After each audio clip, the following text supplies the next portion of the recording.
Well, good morning. It is Career Development, a program brought to you courtesy of the Kenya Institute of Curriculum Development. My name is Zachary Kago, and today I have a special guest in the studio with me. His name is David Mwachofi. Yeah. Welcome. Thank you. Thank you, son. Who is David Mwachofi? Well, David Mwachofi. David is a young man born and bred in Coast Province, specifically Taita Taveta County. And I'm an artist. I can say generally I'm a creative. I love art. That's all I've been doing almost not my whole life, but since I knew who I am, as a human being, that's the one thing that I've always loved to do. Art, photography, I love films, all those things. Okay. So have you done anything on photography? Have you done anything on film? Or is just the like of films that you have?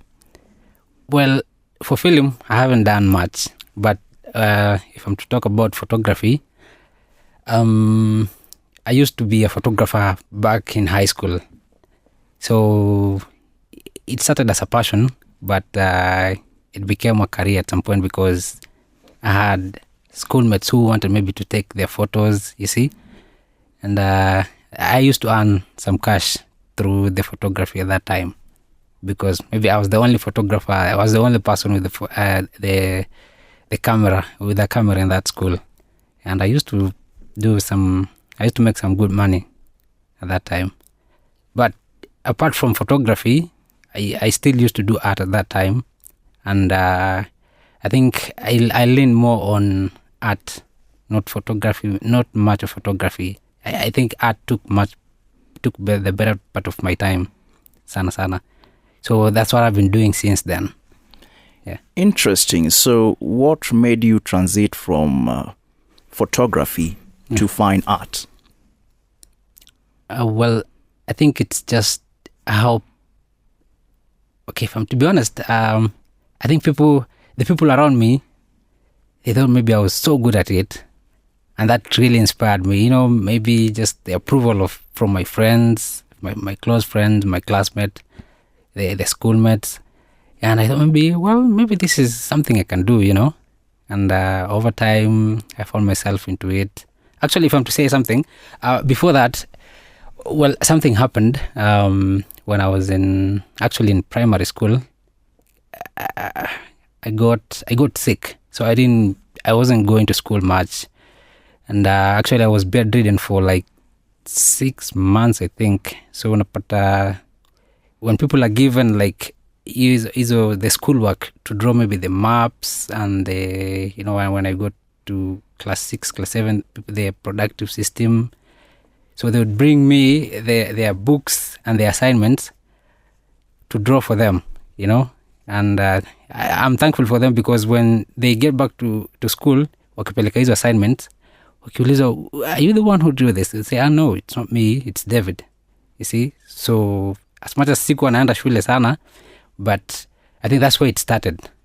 Kuchorea watu hizo, the reproductive systems, the maps in social studies, that's where it began. Interesting. Yeah. Now, before we delve more into fine art, okay, let me ask you a very interesting question. Okay. Who is your role model? It could be one, it could be two. And why do you love these people? Well, previously, at that time, if I'm to speak how it started, my role model was Gado. His name was Gado from Nation, I think. Yeah, I remember... Basically, Gado is one who used to draw cartoons in the Nation newspaper. Yeah. In the Nation newspaper. In the Nation newspaper, yeah. So, at that time, like I used to cut those cartoons. You see, he was more political cartoonist, yeah. So I would cut those cartoons and then I would redraw them. Then go and make prints. And those prints at times, there are some of my students who used to buy those. And they used to buy your prints? Yeah. And maybe 5 bob, 10 bob. Just small money now, but at that time, sikuwa responsibilities mingi, but it was good money.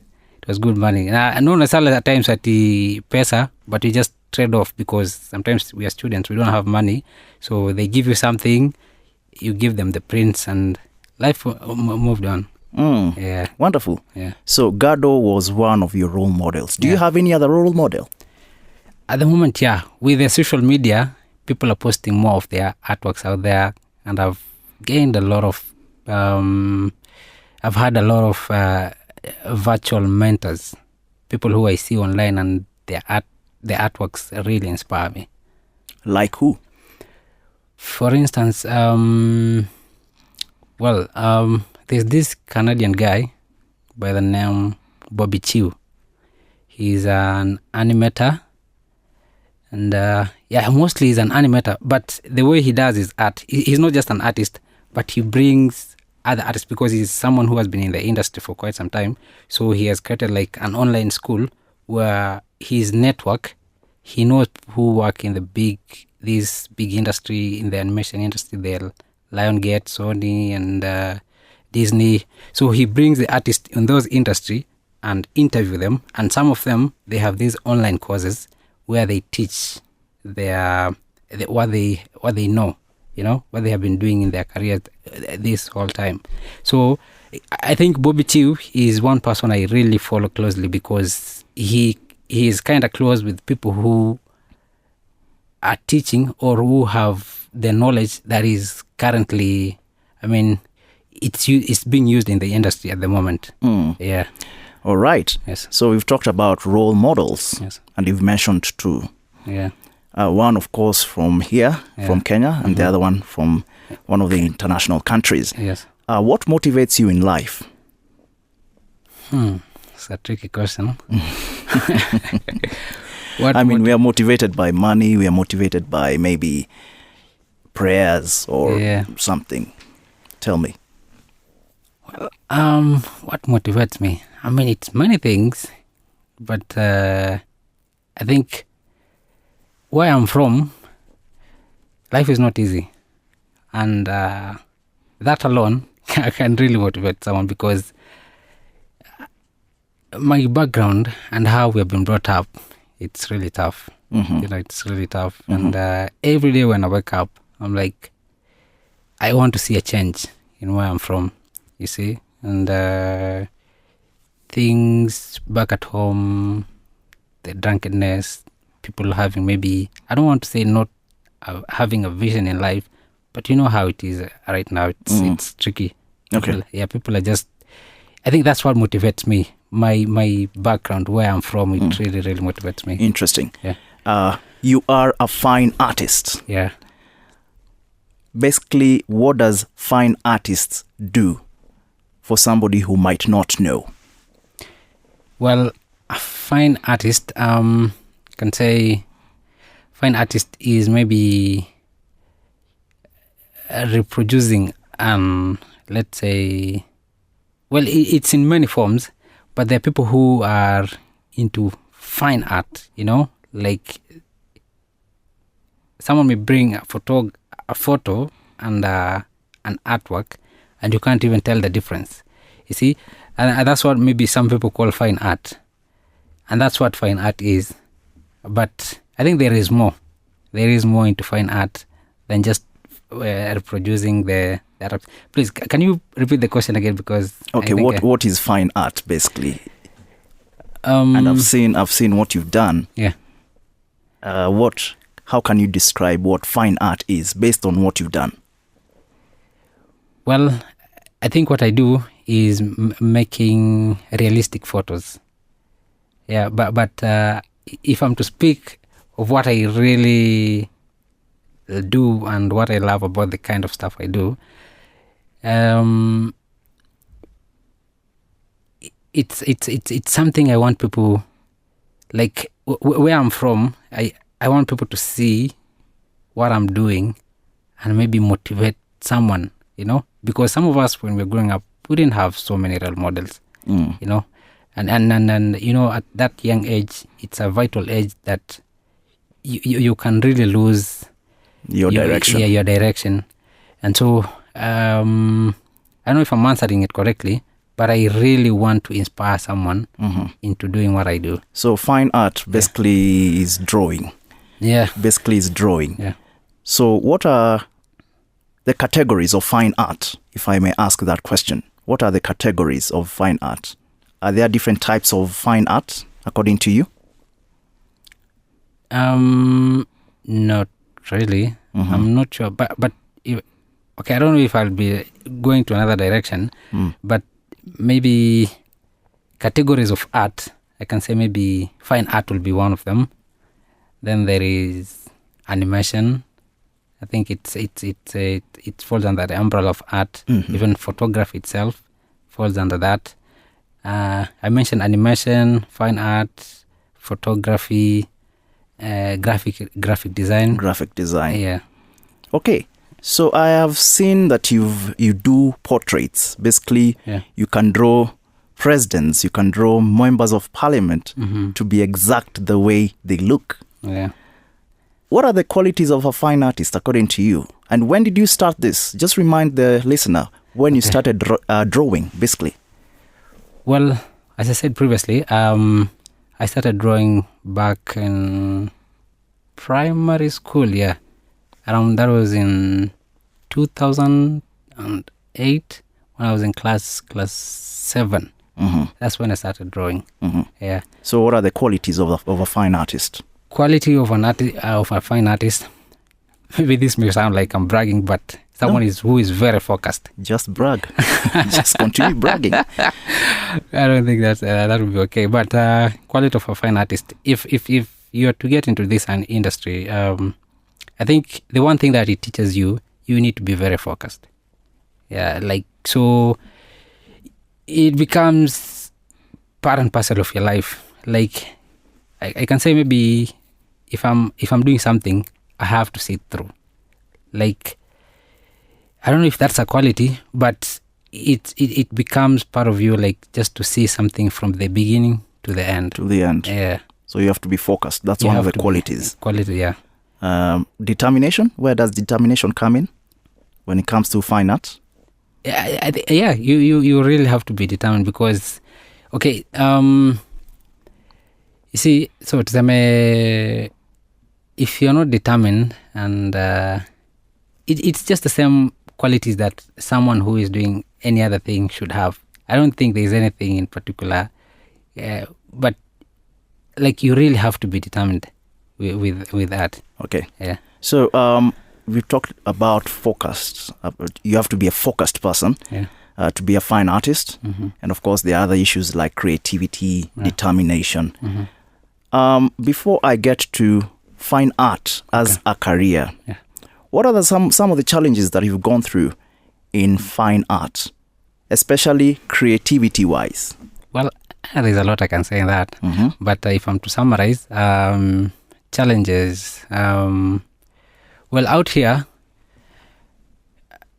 I don't want to say that people don't appreciate art, because if at all people didn't appreciate the kind of art that I'm doing, then I wouldn't be here today, because this is appreciation. Being here today is I never thought this could happen, but it's happening. So challenges, people don't really appreciate art, where like they don't see it as a thing. But you'd understand because people have a lot going on in life right now. True. Yeah, and secondly, maybe the second challenge is maybe, let me just speak generally as an artist, and when you meet other people in the industry, what they talk about, getting the equipment.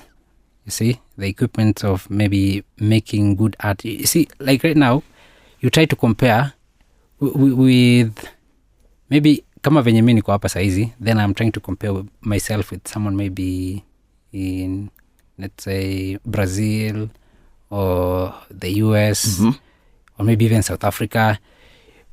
The quality of art is a bit different, because maybe the government or the equipment that they use are a bit advanced, you know. What equipments do you use basically in fine arts, apart from the usual, the paper and pencils? What other equipments do you use? Well, for instance, so I've had this, not just passion, but I've always wanted to venture into animation. And you see how animation is being done nowadays. There is maybe these tablets. They're very expensive, most of them. To get for you to produce something that is marketable out there, you must use maybe the good tablets. And even then, the schools that are teaching art at the moment, they're very expensive, very, very expensive. So for someone who may be starting out and has the passion into getting into art, may not have the access, like they may not have the kind of money to pay maybe to enroll into those schools. Yeah. All right. You've talked about equipments, but I think you've mentioned that is an equipment of art, but not fine art. Mm-hmm. I think there's a difference. There is a difference. So for fine art, are there equipments apart from pencils and paper? Are there any other equipments that you use? There are paints.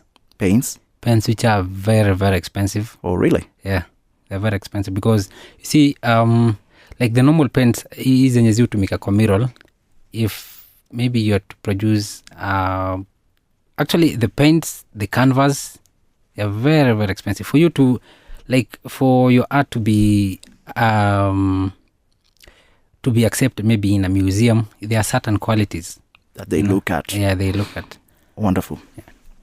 So you've mentioned the expensiveness of equipments as part of the challenge. Yeah. Are there any creativity challenges that you go through as you're drawing? Oh, creativity challenges. Mm-hmm. Yeah, they are. I don't know what it's called, but there are times you just don't feel like drawing. Uh-huh. Yeah. That happens. And that happens. Yeah, I think it's not just in creativity, yes, but in everything. Maybe. Yes. Yeah. So to mention this, another challenge, I think. Okay, this is something I've not faced personally, but these are things I hear when you meet other people. I mean, some artists. There are these, maybe let's say, middlemen. Are there middlemen? Of course, in fine art. They are. Are you telling me middlemen are everywhere, even in fine art? They are middlemen. Well, what do they do? I mean, okay, from what I heard, unapata maybe for you maybe to sell your artwork out there. I think maybe this is before. Right now with the internet, someone maybe in another country can see what you do. Not necessarily they have to be middlemen, but kulikuwa na our brokers, how you sell. Have you experienced these brokers? No, personally no. Okay. Yeah. That's interesting. So this is a very $1 million or million shilling question. Okay. Is fine art paying? Is it paying your bills? Wow. It is. Mm-hmm. It is. Tell me about it. Well, okay, so it used to be okay. And it's not like, I don't want to sound like I'm complaining because a lot is changing right now. Things are changing and every industry is affected by whatever is happening in the world at the moment. And, but if I'm to say about how is it paying, I think it is paying. It depends on where you are and how you have marketed yourself. So is it paying you yourself? Has it paid you? Have you sold any of your masterpiece? No, I mean the recent past. Basically, when you started in 2016, you said in 2016. Yeah. Have you been making money from this fine art work that you're doing? Yeah, I can't complain. I mean, it's not like I'm getting a lot of money, but I can say it's catering for my bills. And I think where I am in life and how things are, I'm okay. I can't complain. Wonderful. Yeah. So that's passion paying. Yeah, exactly. That's passion blessing you. Yeah. As you continue doing what you love. Yeah. Wonderful. Yeah. So what are the upheavals or what are some of the challenges that you're experiencing right now? You've mentioned the current state of economy. that is affecting your sales. Yeah. Is there any other challenge? Do you have a lot of competition in that fine art sector? Because I've seen actually some people drawing in town, Nairobi town, and selling their wares. Do you have a lot of competition? There is competition. Is that competition good for you, or is it not working for you? Well, there is competition, and there will always be competition. And as I said, ni venye tu mtu atakuwa market. But I mean, at the moment, you will find maybe people selling prints. What are prints? Prints, maybe someone just downloading pictures on the internet. Well, and no, printing. that's not that really. Okay. Yeah, but you see, for them, and I don't want to say that it's okay. It's bad, but people are doing it, and they're making money. Okay, so let's stick to what you're doing. Okay. So you're saying there are competitors apart from the printers. What about those people who are actually drawing? Do you have a lot of competition in that area? They are. Okay. There's good. There is a lot of competition. Yeah. Yeah. So tell me, are you doing fine art only, or are you doing something else apart from fine art to make ends meet? Yeah. Actually, I do a lot of things. And it's not just art that I depend on. Currently, I'm also a tout. I do miuko ni makanga, and when the job is not doing well, I'd be at home maybe drawing, and I've been in building and construction. As what? Yeah, as mtu wa mkono. We call them that. Yeah. Kazi ya mkono. The people who help the masons to build the houses. Yeah. Interesting. So are you saying fine art alone cannot really, sustain you as a person? As I said earlier on, it's kind of tricky right now. Okay. Yeah, it's kind of tricky. Because of the economy? Because of the economy. Yeah. So tell me, what will you tell the youth out there who have their talents and they are keeping them to themselves? What will you encourage them to do? Well, for a youth or for someone who is talented and is out there, I can say the one thing maybe you can do right now is market yourself. And we are living at an age where there are a lot of outlets maybe for people to see what you do. You see, there is YouTube, TikTok, Instagram. There are a lot of outlets out there that you should market yourself. Don't just keep it for yourself. If at all you want people to see, because maybe someone has a talent, but they don't want people to know. You see? Fine. But, yeah. So how are you marketing your fine art drawings? Well, currently I post my stuff online mostly. That is Facebook? I'm not so much into Facebook. Okay, nowadays. which online platform are you? Online platforms, mostly on Instagram and YouTube. Yeah. Has the response been good? Yeah, it's been good. Actually, you've been making money through that because of marketing through those two platforms, online platforms. Yeah. That's where I get most of my customers. Oh, wonderful. Yeah. That's great. Yeah. So one last question. Okay. Mr. David Mwachofi from Taita Taveta. Yes. And before you ask, okay. So is it okay if I say continue. My handle? Yeah. Mostly nowadays I'm into filmmaking and not just filmmaking, but making tutorials, and I post them on YouTube. And if it's okay if I can mention my YouTube. No problem. Yeah. And I would love if people follow and subscribe to my channel. My name's David Mchoraji. That's how I call myself on YouTube. And I think in the next maybe, actually I want to hit maybe 1,000 subscribers, and I'll be posting more of my content there. Yeah. Elsewhere? Instagram. As David Mchoraji also. Okay, David Mchoraji in both Instagram and YouTube. And YouTube, yeah. Wonderful. Yeah. What will you tell the government in terms of supporting fine art and basically art sector of this country? What is your message to the government? To the government? Yes. I don't like sounding political, but I don't like getting to politics much. But I think I'll just tell them to be easy on us as creatives. To be easy on you. Yeah, to be easy on us, as in... How hard are they on you? Yeah, they this, I don't know. I don't follow much of politics nowadays, but I had some financial bill going on around, and they're saying maybe they will be bringing taxes to the creatives, and people are complaining because when these people are creating their careers, the government was nowhere to be seen, and right now they want to tax them. It's not like we're saying we should be spared, but maybe... Be easy on you. Yeah. Come slowly. Something like that. Wonderful. That was David Machofi, and I love your art. It is good. Thank you. Exactly the way somebody is. Yeah. If you are to draw a portrait of me, I'll actually know how I look just by looking at your fine art. Thank you. It's really, really good. Nashukuru So that's David Mchoraji in YouTube? Yeah, David Mchoraji. In YouTube and Instagram? YouTube and Instagram, yeah. YouTube, Instagram and TikTok. Wonderful. Yeah. So youth out there, if you have a talent, you may never know where it's going to take you. True. It might make you money. Yeah. It might make you famous. Mm-hmm. Can bring a lot of blessings. Kabisa. That is it. Thank you. That is the message you're bringing to the youth. Yeah. Wonderful. Thank you so much. Thank you so much, sir. Nashukuru.